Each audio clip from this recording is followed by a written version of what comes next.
আমরা তো মুসলমান হতে পারি নাই। আমি বলছি বর্তমান পৃথিবীতে আমরা কেমনে বসবাস করি জানেন? সকাল একটা বিকাল আর একটা কথা রং দেই আমরা। মানুষের ভিতর আর বাহিরে কোনো মিল নাই। বর্তমান সমাজের কথা বলতেছি। ও যুবক বন্ধু, ওই জন্য বিশ্বনবী মুহাম্মদ রাসূলুল্লাহ সাল্লাল্লাহু আলাইহি সাল্লাম বলেন, বাইহাকি শরীফের হাদিস, আলী ইবনে আবি তালিব রাদিয়াল্লাহু তাআলা আনহু থেকে নবীজি থেকে বর্ণিত, আলী রাদিয়াল্লাহু তাআলা আনহু বললেন, রাসূল বলেছেন, কিয়ামতের আগে আগে ইসলাম আর মুসলমানের চারটা বিপর্যয় এসে যাবে। কথা বলেন কয়টা? কথা বলেন কয়টা?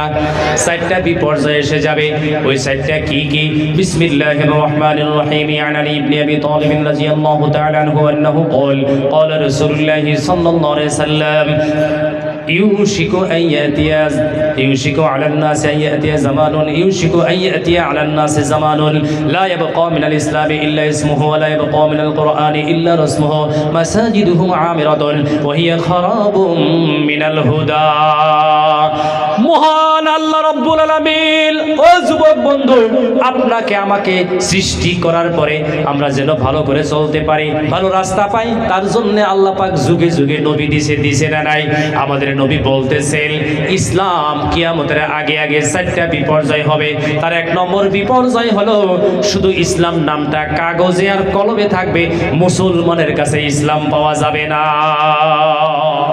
নাম হবে আব্দুল্লাহ, নাম হবে সাদ, নাম হবে জুবাইর, নাম হবে হাসান, সুন্দর সুন্দর নাম হবে।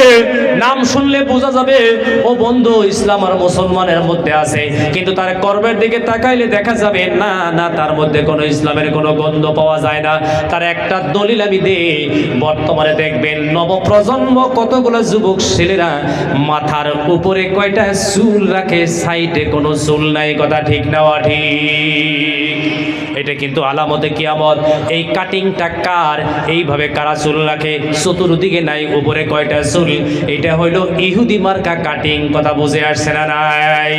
ও যুবক বন্ধু, ও মুরব্বী বাবাজিরা, আহারে এই চুল বর্তমানে কারা রাখে?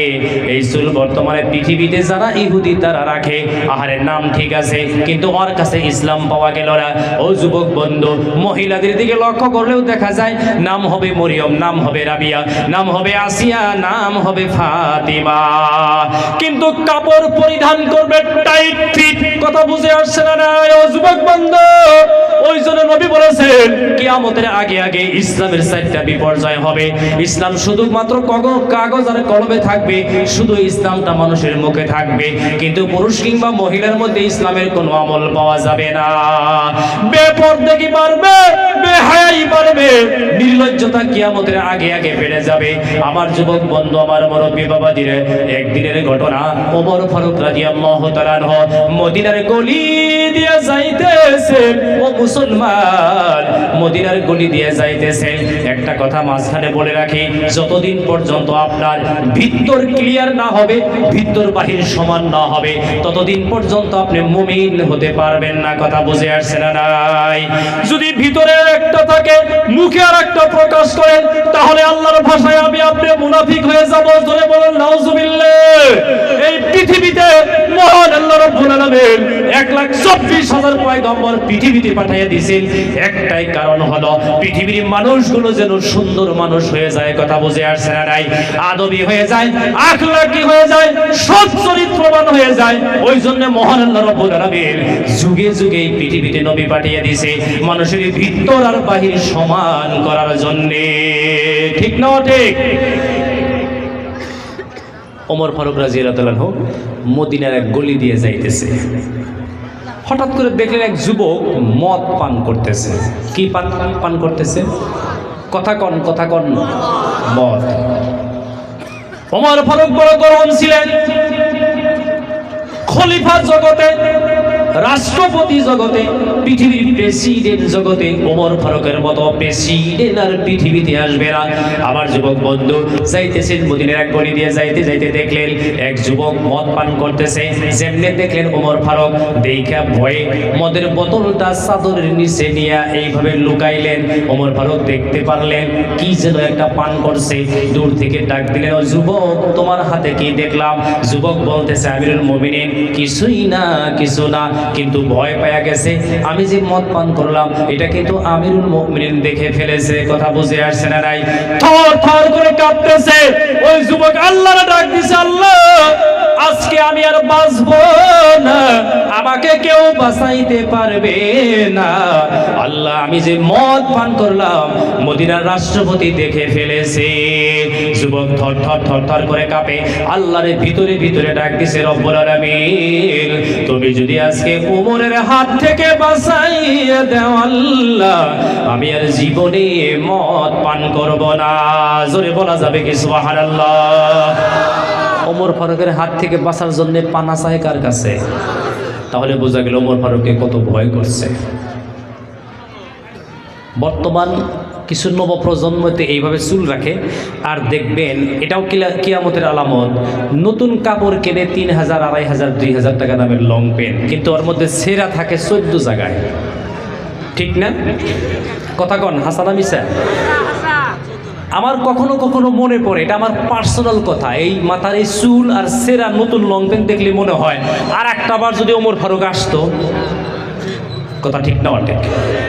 আমার যুবক বন্ধু, যুবক মনে মনে আল্লাহ পাককে বলে, রব্বুল আলামিন আজকে যদি আমাকে তুমি ওমর ফারুকের হাত থেকে বাঁচিয়ে দিতে পারো, আমি আর জীবনে মদ পান করব না। তোমার সাথে এগ্রিমেন্ট করলাম, চুক্তি করলাম। আয় আল্লাহ ইয়া রব্বুল আলামিন, এক কদম দুই কদম করে করে ওমর ফারুক আগে যায়, যুবকের কাছে চলে গেছে, থর থর করে কাঁপতেছে, বলতেছে তোমার হাতে কি দেখলাম? বলে আমার হাতে কিছুই নাই, আমার বোতলের মধ্যে কিছুই নাই। বলে না না, বের করতে হবে। তখন যুবকের চোখ থেকে গড়াইয়া পানি পড়তেছে, আমি আর আজকে বাঁচবো না। আল্লাহকে দিল থেকে ডাক দিল, আল্লাহ আমি আর মদ পান করব না। এই কথা বলার পরে ওমর ফারুক রাদিয়াল্লাহু তাআলা বললেন, দেখি দেখি যুবক তোমার হাতে কি ছিল? চাদরের নিচে কি রাখলা, বের করো। যুবক বের করে দিল। আমিরুল মুমিনিনের নজরটা বোতলের উপরে পড়ে গেল। যেমনে বোতলটার উপরে আমিরুল মুমিনিন ওমর ফারুকের নজর পড়ে গেল, মহান আল্লাহ রব্বুল আলামিন ওই তামাম মদের বোতলটা আল্লাহ পাক দুধের বোতল বানাইয়া দিল। ও যুবক বন্ধু, ওই জন্য আমি বলেছিলাম মুরব্বিগণ, পৃথিবীর কেউ যেটা না পারে ওইটা আল্লাহ পারে। সবার মতো সবাই হতে পারে, আল্লাহর মতো কেউ হতে পারে না। জোরে বলুন মারহাবা। এই রিওয়ায়াতটা কিন্তু দুর্বল, এরপর শিক্ষার জন্য আমি বলছি। কথা বুঝে আসছে না? নাই? এটা জিকির করি, লা ইলাহা ইল্লাল্লাহ, লা ইলাহা ইল্লাল্লাহ, লা ইলাহা ইল্লাল্লাহ, মুহাম্মাদুর রাসূলুল্লাহ সাল্লাল্লাহু আলাইহি ওয়াসাল্লাম।